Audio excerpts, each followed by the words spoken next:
Hello everyone, this is Dark QA and I've been away for quite a while now. I doubt I have any subscribers left actually.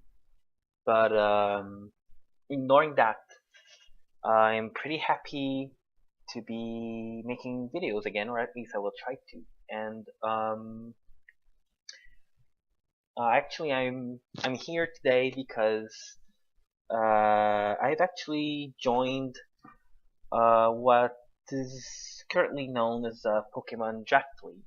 Uh, it's a new league that's been formed by, been founded by this guy called Gentle Trainer, and it's a new league that we call the SDL, which would stand for the Showdown Draft League. Now, if you don't know what a draft league is, basically, uh, picture this. It's basically just a sports league, with a regular season of in which every player is going to face off one against the other at a rate of one match per week. Now, what makes this very interesting is that the way the format works is that every player gets to draft the Pokemon they're going to use. And this is done according to tiers. We're doing it for those more familiar with it, with the format. We're doing it kind of in the way that the UCL does it. Now, I'm just going to go over here and show you what we've got. Basically, so yeah, I'll be playing as the Montreal Mawiles. There's no particular reason for that. I just really like Mawile, and you know how it's been banned to Ubers, the Mega that is, and it's adorable. I love the thing, Fairy Steel Fairy, whichever. In any case, so yeah, as we can see, I'm going to be up against the Boston Celebes, the Bielefeld Bronzongs, if I pronounced that correctly, the Harrisburg Hydreigons, the London Lucarios, the Rotterdam Rykos, the London Leavenese, and the Chicago Bearticks. I'm not going to go over what each team drafted for themselves. However, I will go over what I drafted for myself and try to explain quickly why I drafted the Pokemon that I drafted.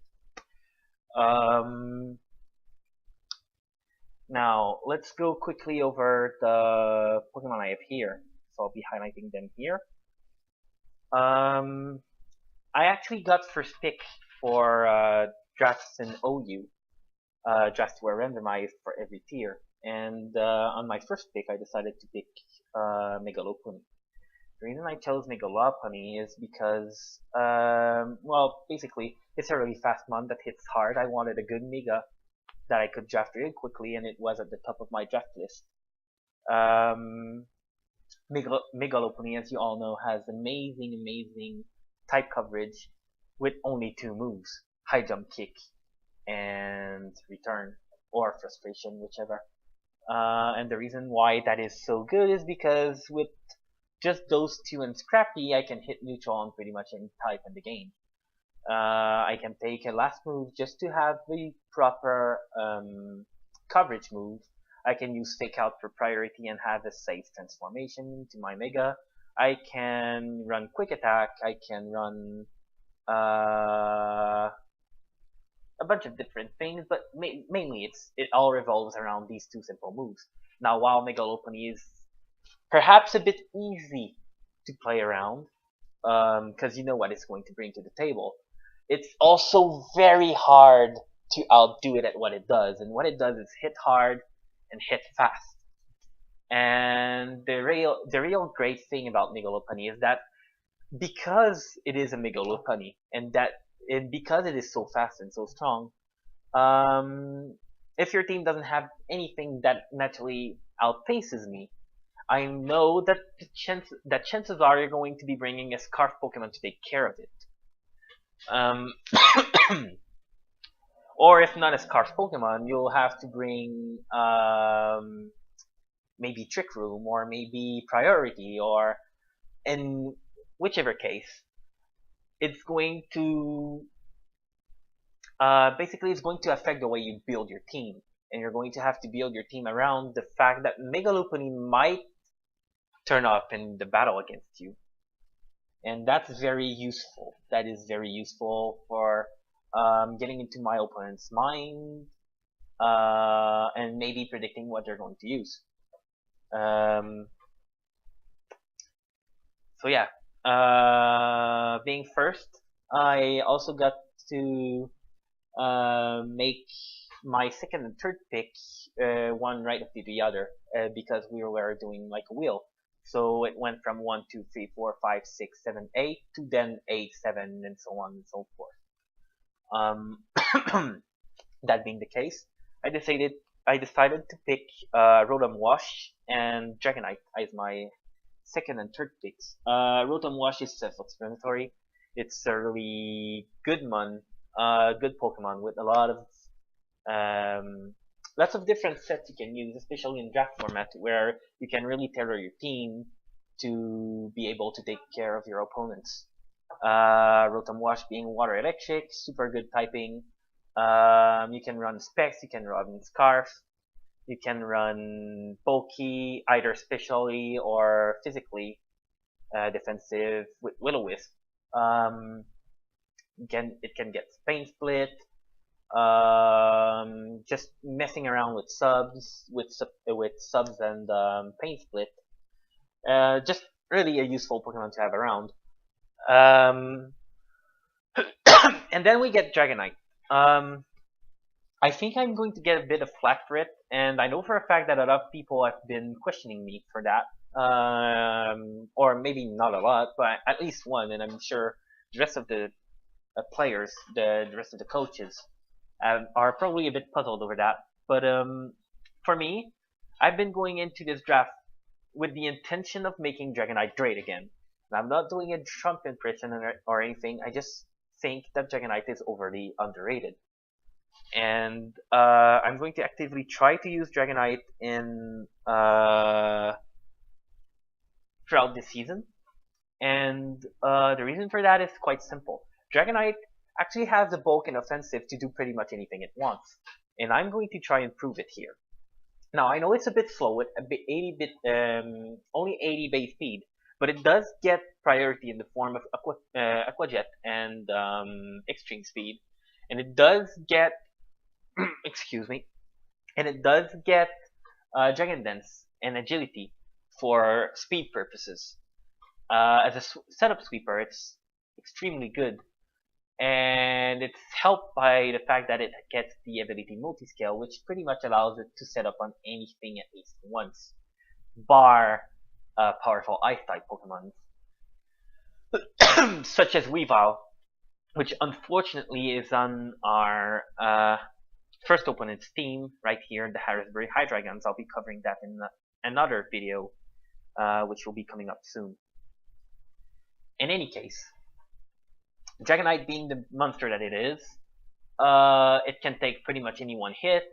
I can actually play off of that bulk and make it physically or specially defensive as well. It can go physically offensive, out offensive, choice banded, choice scarfed. You can make a even with the right support, you could even make a specially attacking Dragonite and get away with it. Or a mixed attacker even, maybe not quite as good as Tenements in that regard, but it can use that Draco Meteor quite well, and it will be able to use its amazing coverage moves to good use. And that's pretty much it for the top 3 OU Pokemon right here. Coming up next are the UU mons. And for UU, I went in hesitating between Mamoswine and the 2 Nidos. And the reason I didn't pick the Nidos is because I figured I wasn't really going to get any Ice types going in further on the draft. And knowing that, the ground Ice type coverage was going to be very useful. Now at first I wanted to aim for a powerful Dragon, Steel, and Fairy type core, but opted against it, and perhaps to the detriment of the synergy on my team, I decided to go with a much more offensive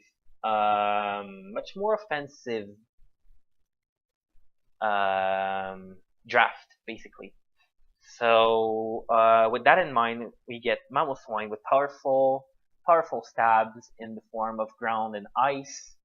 Um, Mamoswine is known to be able to run quite well with just the Endeavor and Ice Shard sets with the Suicide Lead using rocks and the Focus Sash. Or it can be an all-out attacker, it can be a Choice Scarf. It's an excellent Scarfer, actually. Stall Breaker with Choice Bend. Coverage in the form of Superpower and what's it called? Freeze Dry for water types. Either Ice Cycle Crash or Ice Shard to take care of those pesky dragons and flying types. Stone Edge in case I need to take one Fair Blitz to the face and kill a Talonflame eventually. The list goes on. Mamoswine is just a great Pokemon, and I think I'm going to be able to tailor it to suit my needs as the battles will go on throughout the weeks. The next pick is Whimsicott.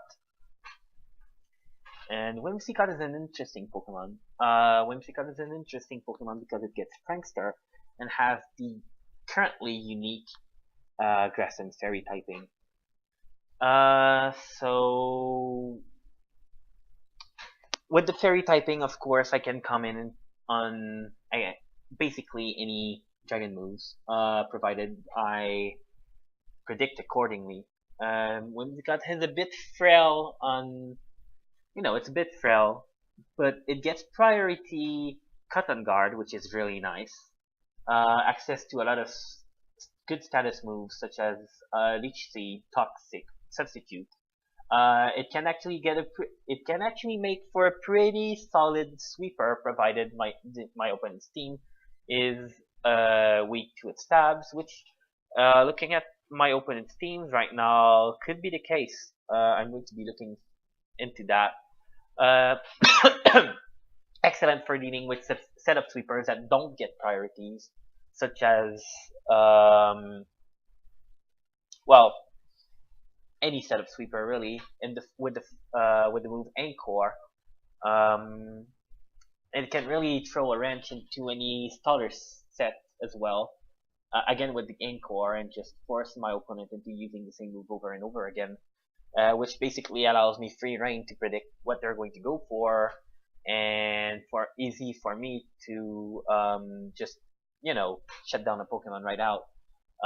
With really fast ones, I also get priority Stun Spore, which I'm not such a fan of, since Stun Spore is known for missing. It's only a 75 accuracy move, and it's like trying to paralyze a Pokemon with just Focus Blasts. I mean, it does work, it does hit once in a while, but it's not entirely reliable. Nevertheless, Whimsicott doesn't get Thunder Wave, and I'm going to have to make do with Stun Spore. So that's pretty much it. It also gives me my first Pokemon in what isn't actually a Water Fire core, since my Fire Pokemon, Houndoom, right over here, is not bulky at all. Disregarding that, let's go into Empoleon.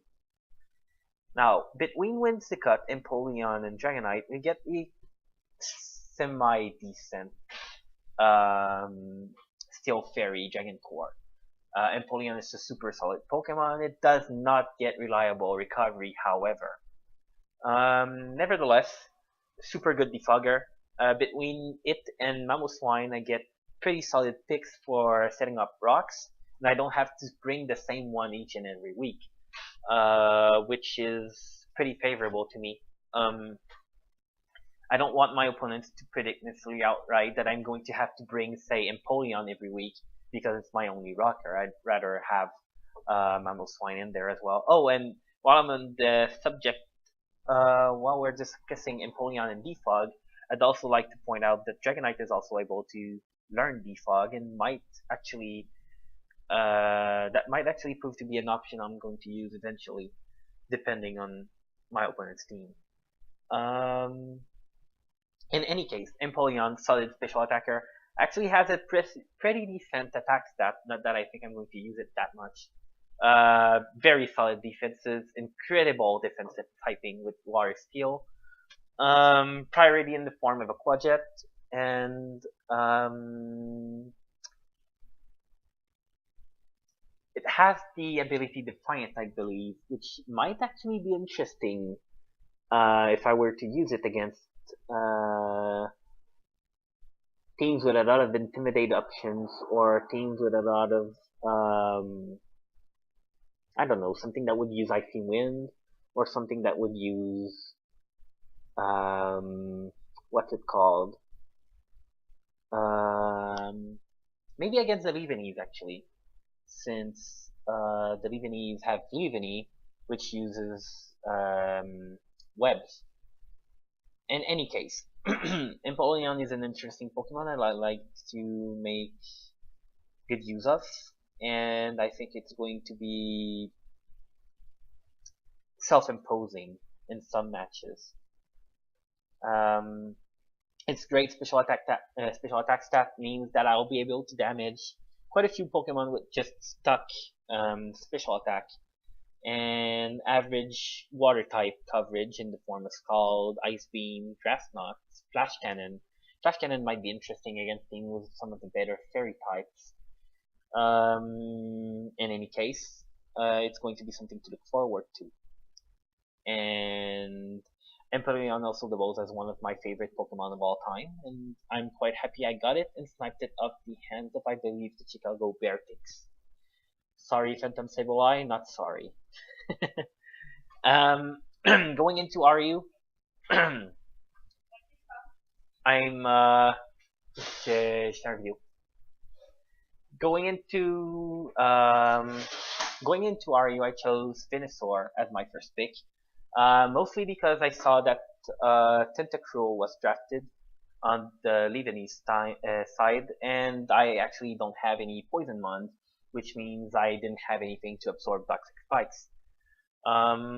Absorbing Spikes is one thing, but I also needed a solid mon that could take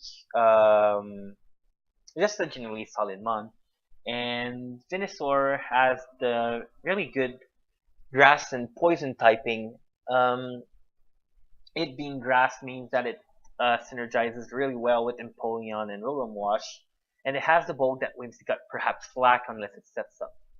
Venusaur is also good for countering some teams, such as potentially the Beartics. It has coverage options in the form of Earthquake for common threats such as Heatran. I can run it offensively with Sun, or defensively. Overall, again, a very solid Pokemon, and with moves such as Sludge Bomb, Giga Drain, you know, it's generally going to do its job, I believe. It can tank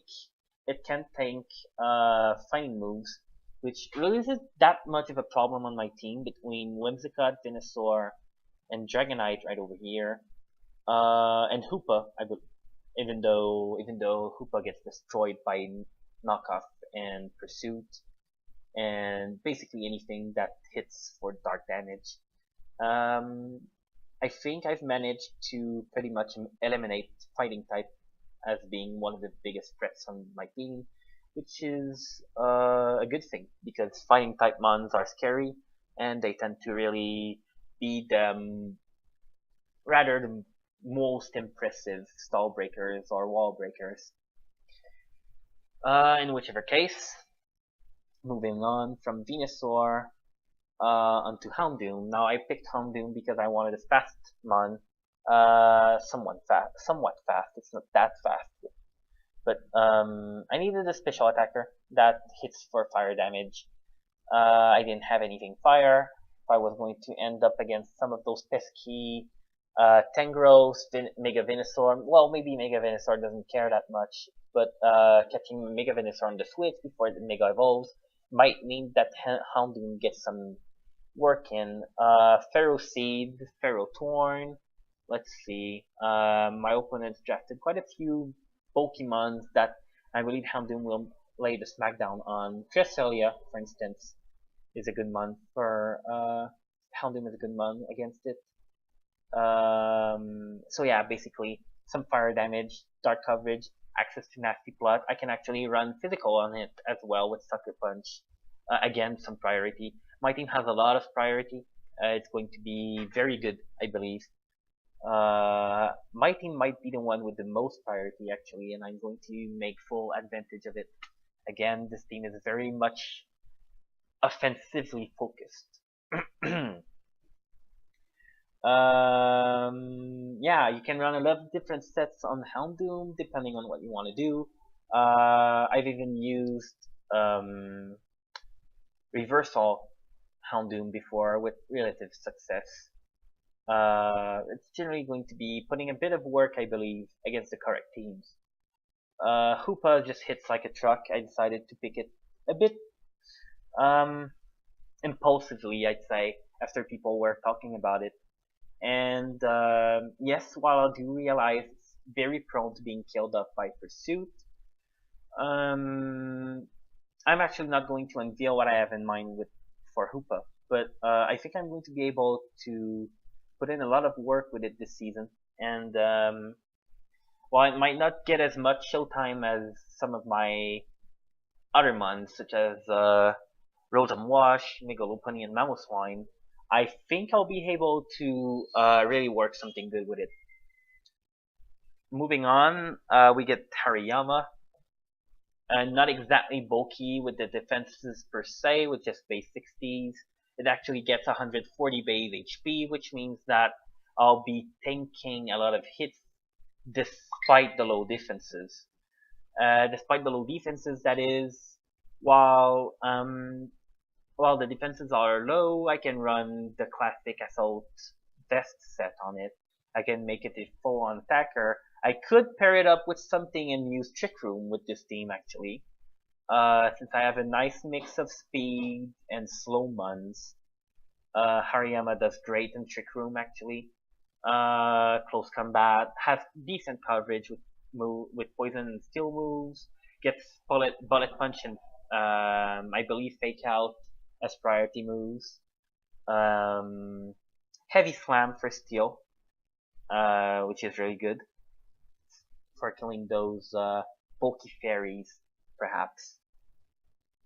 A decent base 120 attack stat, abysmal special attack, and this small speed means that this is one summon that I'm going to use in order to take out specific threats. And its abilities being Guts, Thick Fat, and I'm not sure what the last one is actually. Sheer Force maybe? And whichever it is, Hariyama gets a really good array of abilities, and I look forward to using all of them, basically, throughout the season. Coming up next, I've decided to draft Manic Trick pretty much for the same reasons as Houndoom. I wanted a fast special mon. Manic Trick gets fast volt turns. Generally useful for taking down those bulky water types, with the exception of, where is it? I know someone drafted Lantern somewhere. There we go. The Balefeld Bronzongs managed to draft Lantern after last month, and Manic Trick won't be able to do much against that. But then again, Manic Trick doesn't really pair up well against this team, and I wasn't going to use it anyways. Regardless of that fact, Manic Trick is a really good mon for using Choice Specs or Choice Scarf on, mostly Choice Specs, I believe. It's a bit of a one-trick pony, perhaps, but I think it's a one-trick pony that's really going to pair up well with the rest of my mons. And yeah, last but not least, we get Odino, which I was hesitating between Odino and Dustclops for my final draft pick. And I opted for Odino because I wanted to have some wish path, not path exactly, but wish passive recovery on the team. Seeing as most of my bulkier mons don't actually get access to steady recovery, I figured I'd be able to use wish passing to bring them up to par. Which means that necessarily I'm going to be switching out a lot. And sorry about that. While that is not ideal, keeping momentum is going to be a bit harder. I think it's for the better good. Um, so yeah, I think that pretty much covers the months I had. I'm pretty satisfied with the draft itself. This is actually my first draft and the first time I'm going to be playing a draft format match. It's going to be against the Harrisburg High Dragons, and that's going to be next week. I'll post the video sometime throughout the week and post my team building video right before that, explaining the picks I'm going to bring to the actual match and the reasons I will be bringing those. So look forward to that. Thank you very much for listening to me, and please come in, watch the next videos, and I'll see you around.